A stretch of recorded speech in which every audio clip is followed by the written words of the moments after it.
Mes chers amis, bonjour. Je vous retrouve avec joie en ce début de semaine, en ce mardi. Et la semaine dernière, donc, je me suis entretenu avec vous de la sainteté. Cette sainteté, c'est-à-dire cette plénitude de la vie chrétienne à laquelle nous avons tous été appelés.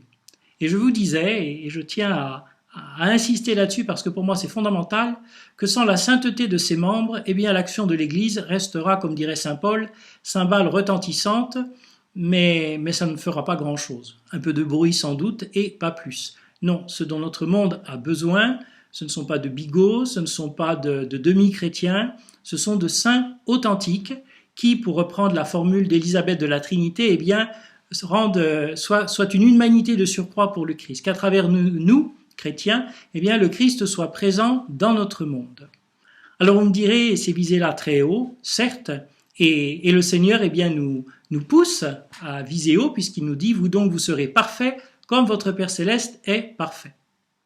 Et évidemment, nous sommes bien conscients qu'une telle perfection, une telle sainteté, qui n'est d'ailleurs pas incompatible avec la faiblesse dont on s'en relève. Nous resterons pécheurs jusqu'au bout, pas pour des choses bien graves. Le Concile de Trente a rappelé qu'avec la grâce du Christ, on peut toujours éviter le péché grave, le péché mortel, celui qui tue notre relation à Dieu. En revanche, même avec la grâce de Dieu, nous ne pouvons pas totalement éviter bien ces péchés de fragilité. Cela nous rappelle à l'humilité, c'est une bonne chose. Mais c'est vrai, avec la grâce de Dieu, oui, nous pouvons vivre vraiment comme des enfants de Dieu. Sans la grâce de Dieu, non, c'est impossible. Jésus nous le disait, sans moi, vous ne pouvez rien faire. Rien, c'est rien, n'est-ce pas?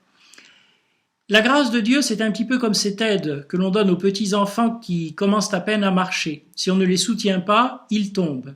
En même temps, on ne peut pas marcher à leur place, et s'ils ne veulent pas, eh bien, on ne peut que les porter ou les tirer, mais nous ne pouvons pas marcher à leur place.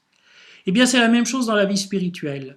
Bien sûr que nous avons besoin que la force de Dieu nous soutienne pour avancer sur le droit chemin. La seule chose que nous pouvons faire par nous-mêmes, ce serait de nous dérober à cette action de Dieu et finalement eh bien, de refuser de nous laisser faire. Voilà pourquoi nous n'avons en propre que notre péché. Pour le péché, là, nous n'avons pas besoin de Dieu, nous sommes tout à fait capables de nous débrouiller par nous-mêmes.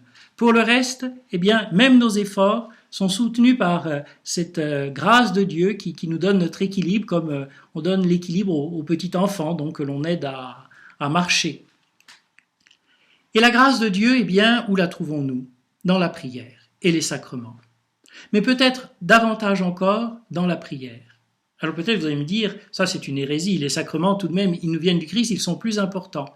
Oui, vous avez raison, les sacrements ils nous viennent du Christ et pour ça ils sont fondamentaux.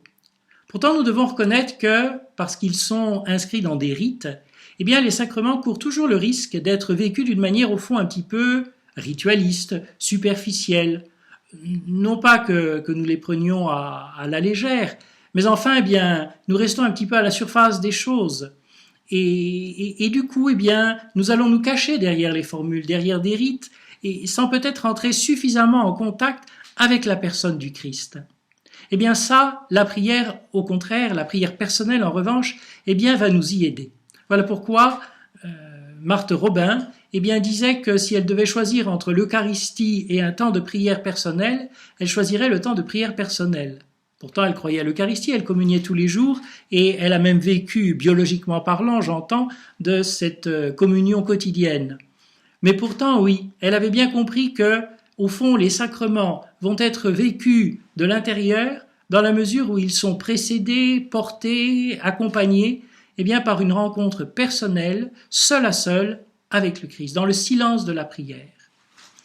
Alors je voudrais vous parler au cours des journées qui vont venir, et bien précisément de la prière, parce que souvent, eh bien, la grande difficulté, c'est que nous avons l'impression que nous prions mal. Alors nous sommes comme les apôtres et nous avons envie de dire au Seigneur, Seigneur, apprends-nous à prier.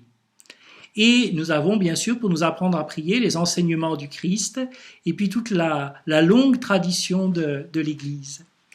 Souvent, eh bien, nous estimons, nous analysons nos prières à la mesure de l'émotion que nous y avons ressentie, ou du fait que nous ayons réussi à rester complètement obnubilés par Dieu, comme attirés par Dieu en oubliant tout le reste. Et comme souvent, eh bien, ce n'est pas le cas, nous nous disons, finalement, je ne prie pas bien.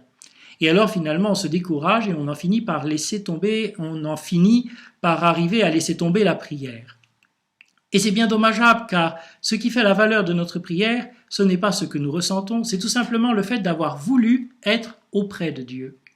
Parce que nos sentiments, notre imagination, ce ne sont pas des choses que l'on dirige à volonté. Notre imagination, c'est son rôle, elle imagine. Alors il est très dur de la canaliser. Et puis comme nous ne voyons pas le Seigneur, comme nous ne l'entendons pas, comme vous pouvez m'entendre ou comme je peux vous entendre lorsque vous me parlez des visus ou bien au téléphone, eh bien, parfois, c'est vrai, nous nous laissons prendre par des distractions, et la sécheresse fait que nous prions, mais nous avons l'impression que le Seigneur n'est pas là. Et pourtant, nous ne devons pas nous demander des choses impossibles. Les distractions, sauf miracle, nous en aurons toujours, et elles n'invalident pas notre prière. Les sécheresses, nous en aurons souvent, et elles n'invalident pas notre prière. Je vous en reparlerai davantage demain, mais je voudrais terminer en vous lisant un petit texte d'un chartreux, de l'époque de la Seconde Guerre mondiale, d'Enguerrand. Vous allez voir, c'est très consolant. Il est des prières distraites qui ravissent le cœur de Dieu. Quand nous faisons effort pour nous mettre et tenir en face de Dieu, et que des dispositions du corps ou de l'âme nous arrachent sans cesse, malgré nous, au regard et au souvenir de cette présence aimée, quand cette impuissance torture notre désir de lui et que nous acceptons humblement cette torture, la distraction devient un moyen d'union exceptionnellement précieux et fort. Vous voyez, c'est très encourageant. Nous ne devons pas mesurer la fécondité de nos prières à ce que nous ressentons. Non, ce qui compte, c'est que nous sommes venus vers le Seigneur. Vous savez, c'est un peu comme les dessins que font les petits pour leur maman. En général, ce sont de sublimes horreurs, sauf peut-être quelques petits génies. Et les mamans trouvent toujours cela admirable, et parfois même elles les conservent pendant 40 ans ou 50 ans dans les affaires, parce qu'elles ont vu l'amour qui portait ces dessins, qui n'avaient aucune valeur picturale de manière habituelle. Eh bien, notre prière, elle est souvent comme cela. Des infâmes gribouillis, c'est vrai, mais qui sont faits avec amour. Alors le Seigneur les trouve beaux. Alors n'ayons pas peur de rencontrer le Seigneur dans le secret de la prière. C'est de ce contact personnel avec le Christ, un peu à la manière de Don Camillo, je vous disais l'autre jour, qui fera que réellement la grâce de Dieu nous transformera et que nous vivrons comme des chrétiens authentiques, comme des fils et des filles de Dieu. Que le Seigneur vous bénisse au nom du Père et du Fils et du Saint-Esprit. Amen.